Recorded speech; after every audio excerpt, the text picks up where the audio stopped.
Tonight, you will step into a shower and barely think about it. Hot water, soap, maybe 2 minutes, maybe 20. You will towel off and move on with your day. But strip away the tile and the plumbing, and a strange question remains. Did the people who came before you ever do this at all? The answer is far stranger than you expect. For most of human history, there was no soap, no running water, no bathroom door to close behind you, and yet the evidence says your ancestors were not the filthy cave dwellers you picture. Some of them were cleaner than you. Start with water itself. Early humans did not choose rivers and lakes by accident. Archaeologists have long noted that the earliest hominin sites cluster near freshwater sources, not just for drinking, but because water offered relief from heat, insects, and the buildup of sweat and grime on skin exposed to open air all day. Your body was built near water. That closeness was not optional. It was survival. But closeness to water is not the same as bathing. So when did washing become a habit, rather than an accident? Move forward to the Indus Valley, around 2500 BCE, in the city of Mohenjo-daro. Archaeologist Mortimer Wheeler, who excavated the site in the 20th century, uncovered something that startled the field. A massive brick-lined pool, waterproofed with bitumen, fed and drained by an engineered system of pipes. Historians now call it the Great Bath. It was not a private tub. It was a public structure, likely used for ritual purification, built into the center of the city like a temple. Think about that for a moment. Before writing was common, before most of the world had cities at all, someone in the Indus Valley decided that washing the body deserved its own architecture. Why would a society build something so elaborate just to get clean? Because cleanliness was never only about hygiene, it was about meaning. Water washed away dirt, yes, but in many early cultures, it also washed away spiritual impurity, social status, even guilt. Getting clean was a statement. It said something about who you were and who you were becoming. Jump ahead to ancient Rome, and the statement gets louder. Classicist Garrett Fagan, who spent much of his career studying Roman social life, documented just how central bathing became to Roman identity. Roman baths, or thermae, were not quick rinses. They were entire afternoons. You would move through a cold room, a warm room, and a hot steam room, scraping oil and sweat from your skin with a curved tool called a strigil. You would gossip, you would do business, you would exercise, argue politics, maybe fall in love. The baths of Caracalla in Rome could hold over 1,000 people at once. Heated floors, marble walls, libraries attached to the changing rooms. This was not a chore. This was a lifestyle. So somewhere between the earliest hominins and the fall of Rome, bathing went from survival to ritual to social theater. But then something changed. Something went backward. After the Roman Empire collapsed in the West, public bathing infrastructure crumbled with it.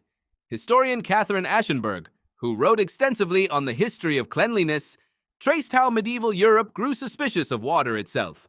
Physicians began to believe that hot water opened the pores and let disease pour in.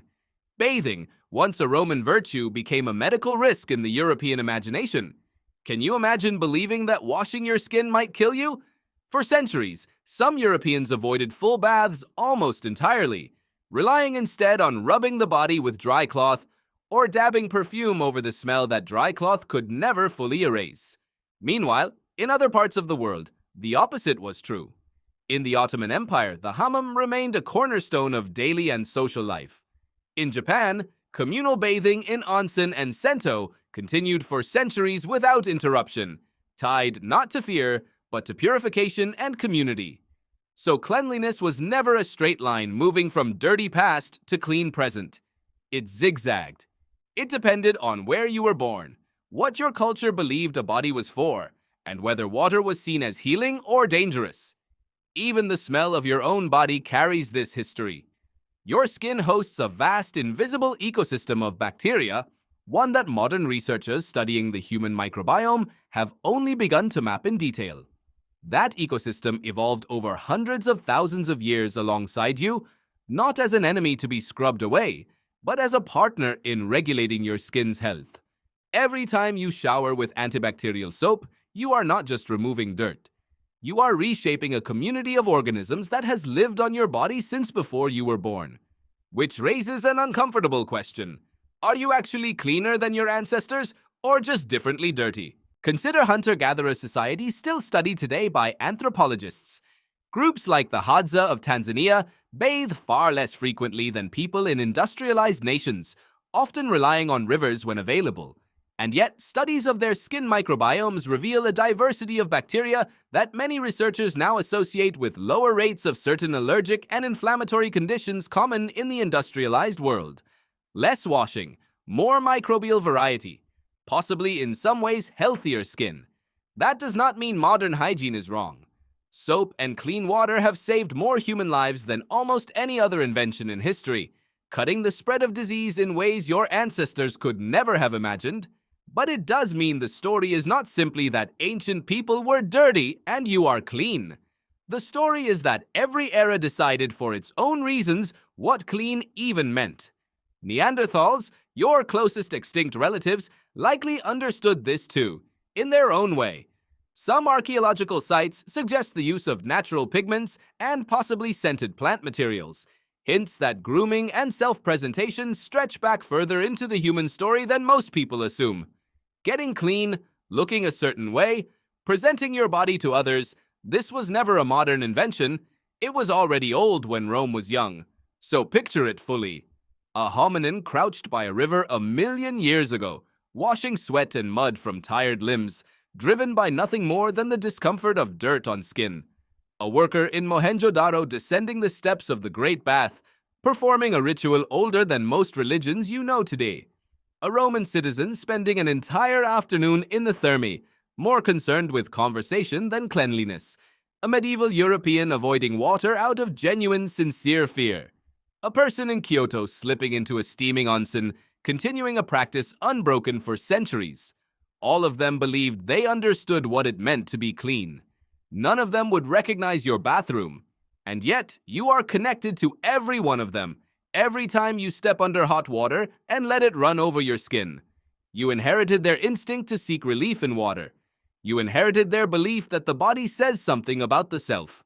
You inherited, whether you know it or not, thousands of years of trial, error, fear, ritual, and pleasure, all compressed into a 2-minute shower before work. So tonight, when you step into that shower and barely think about it anyway. You are not performing a modern convenience.